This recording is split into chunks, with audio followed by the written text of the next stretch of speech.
Our next presenter has a bit of a different type of OZ investments, Defense Manufacturing Fund. I'm going to bring up on the stage right now Kelly Ann Winget. Kelly's presenting the AWP Overmatch Fund I, which is a qualified opportunity zone fund focused on revitalizing U.S. defense and critical supply chain infrastructure. A little bit different than a lot of the other presentations you'll be seeing today. Really looking forward to learning more about this one here. Kelly, it's been too long. How have you been? I know, I've been good. Just trying to rebuild America. Rebuilding America, one OZ fund at a time. One Well, OZ Kelly, fund at a time. without further ado, I'll let you dive in. You have a 10-minute presentation for us, Yep. and you may begin now.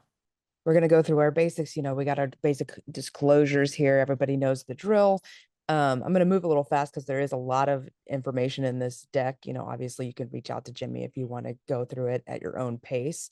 But basically what we've recognized, I manage several other private equity funds, and we'll get into my background later in the presentation, but there was an opportunity here that we realized that some of the warehouse projects that we've been a part of are located in OZs, and that a lot of these legacy manufacturing companies that are defense focused or national security adjacent are actually located in OZs, which makes sense because they're, industrial businesses kind of out in the middle of nowhere, but just close enough to the major metroplexes where it could make sense for, some serious development to happen. We recognize that there was an opportunity here because a lot of these legacy companies, they're in their first or second generation. There's not really a succession plan, but they're doing good business, and they haven't done any business development in 50 years because they haven't had to, because they service the military or government. These are our big issues right now. And, I'm kind of like coming in the middle of everyone in the real estate mindset. So I'm going to kind of blow your mind here. But there's a lot of big supply chain issues, and it expands beyond just like your domestic capacity of supply chain and manufacturing where it comes to like consumer product goods. This is a deeply rooted problem within our defense sector. So these are companies that manufacture parts and pieces for robotics for the military. These go into our planes and submarines. When we get into munitions, there's only one company that's US owned that makes ammunition in this country now. Everything else is foreign owned. And with tariffs right now, this is becoming a bigger and bigger problem, not only for our capacity and supply chain, but also future supply chain. That we have some studies here that, again, if you get a copy of the presentation, you'll be able to kind of do a deep dive into this market. The things that we've recognized and we're securing right now is that we have our core asset, which is a 200-acre property that is located in an OZ. It's also on active rail line. It's a foreign trade zone. It's in a hub zone, energy zone, and it's got basically every designation under the moon because it was originally developed by the US Army for World War II. We're going to be putting that campus back into operations for the purpose of defense innovation and scale. We're going to source and purchase operating businesses that are defense related or national security adjacent. They might have $1 to $5 million EBITDA, and we're going to roll them up into this property or keep them located where they are if they're already located in an OZ, and then do major overhaul on equipment, technology, and business development because they've been operating the same way for 50 or 60 years. By combining those resources into one location, we can do a lot of co-manufacturing, co-packaging, and co-distribution that right now is very, very fragmented. This is a very high level of what we're thinking about from our pipeline. One, we have this warehouse property that has all these special designations. We've also identified about 6 different companies that we plan to acquire over the next 12 months. That one gets us immediate cash flow, but also the opportunity to put through a bunch of development expenses, which, because we're in the tail end of the first program, our focus is really to reduce your tax exposure, especially if you're experiencing capital gain right now. I'm sure that there's a lot of people in the audience that's kind of coming down to the wire. We've got less than 45 days really to make a decision if you have a 2025 capital gain event, or if you're thinking for the future of 2026, you do have a decision of, do you go ahead and commit to something in the OZ program 1.0, or do you wait until January? And the timing on that really depends on when your exit is. The other opportunity that we have, because we have this foreign trade zone or free trade zone designation, is that, we've done a lot of preemptive work around what is the legality around our FTZ designation? What are we allowed to do, and what actually exempts what's coming in and out of this country? What we've uh, found is that there are several like 3PL concepts, which are third party logistics. If you're not familiar with the space, it's basically, maybe I have a, a candle company. I can have all my candles, my bulk inventory shipped to a 3PL. That 3PL package the individual candles and then ships it out to the consumer. Right now, that's all the 3PLs that exist in FTZs do. We're going to take it a step further, because we have this manufacturing capacity to actually do last mile manufacturing, or part kitting, which actually exempts the product from taxes and tariffs completely, instead of just deferring that tax for the businesses. This is a major win for businesses, mainly because it can add any, depending on where their product is coming from or the components are coming from. This could be an expense, on the high side of over 100% that's added to their cost. And then some of the lower taxes and tariffs from some of our NATO, friendly countries, that are between 10 and 20%. This is a massive market. And if you're paying attention to everything that's kind of going on, we're shifting from the Department of Defense to the Department of War. There's a lot of focus on spending in this space. And even with the government shutdown, these are the things that are unaffected by the government shutdown, or things that are military or national security um, focused. This is kind of our business model, where you have a traditional real estate investment strategy inside of OZ. A real estate's going to grow maybe on the high side, 3x over 10 years. We're talking about operating businesses. We're going to put a lot of capital to work to scale these businesses from, about a 10 to $50 million valuation to 100 to $500 million valuation. So our return target is much higher, and also more closely aligned with traditional private equity or venture investing, which there's only about a handful of venture funds that have been started over the last 10 years of this program. And I think that as people get smarter about, just the limitations of this program, that I think we're going to start to see more VC opportunities structured as opportunity zone funds. Um, this is a really important page, and something to talk about is that I'm a nobody when it comes to defense. Okay. Like I'm a fund manager. I'm a money person. I think about things creatively. I come from family office in the alt space. So I'm not somebody who's going to come, like, no one's coming to me for like war plans. Uh, but what's important about my network is that I'm very connected in this space. And so the partners that we have in regards to our military contracts, our leadership, um, and any of our strategic partners as far as the defense strategy, we're partnering with special operations, either current or retired, to build out the new leadership in these companies that don't have succession plans. Most of the companies that we're looking at that are in these industrial spaces, their grandchildren want to be YouTube stars.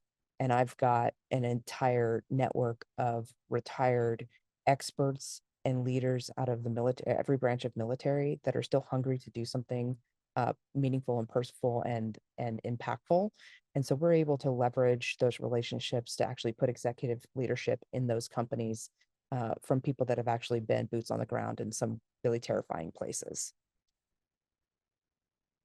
The J curve advantage, we had a little bit of this talked about in some of the other presentations, but we have a very small window to make this very tax beneficial for people that want to get into the tail end of this program, of the first version of this program. Because we are doing a lot of manufacturing and more of the private equity strategy, we're going to have a lot more pass-through incentives that can reduce your overall tax liability. Um, Once we get commitments in and we start looking at what our first acquisitions will be, be able to very accurately decide, this is going to reduce your tax liability by, 20% or upwards of 75, 80%. And that's just because we're going to be putting a lot of uh, capital into programs that are very supported by the big beautiful bill. which includes a lot of depreciation and various deductions. So this is kind of broad fund terms. We're raising 150 million. It's a 2 and 20. We do have a milestone clause in there that, if we are able to achieve a 5x plus return, that the waterfall goes to 60/40. We're targeting 6 to 8 returns, and it's 100%, tax free after 10 years. And there's a lot of different ways that you can invest. So, because we structured it this way because this is a strategy that's interesting to investors beyond their capital gain exposure, and you can invest using any type of capital. The benefits just pass through the best if you're using that capital gain. Um, we have a similar strategy in our other funds for investors that want to invest less capital. Uh, this is kind of an overview of how we've structured our fund and our org chart. So because we have co-investment partners, which include large family offices and other organizations that are mission aligned in this space, they're going to co-invest at the holding company level. These are going to be our operational partners and large capital partners when we're looking at acquisitions that are over $100 million. And you could benefit from that by being a limited partner in the fund. These will obviously hold our each acquisition, and the exit goal really is either to hold these long term. It will kick off cash flow, or ultimately take that holding company public. A little bit about my background, and I think we're coming up on time, but I'm the founder of Alternative Wealth Partners. We're a private equity company out of Dallas, Texas. I've managed several other funds that are focused in the private equity space and energy.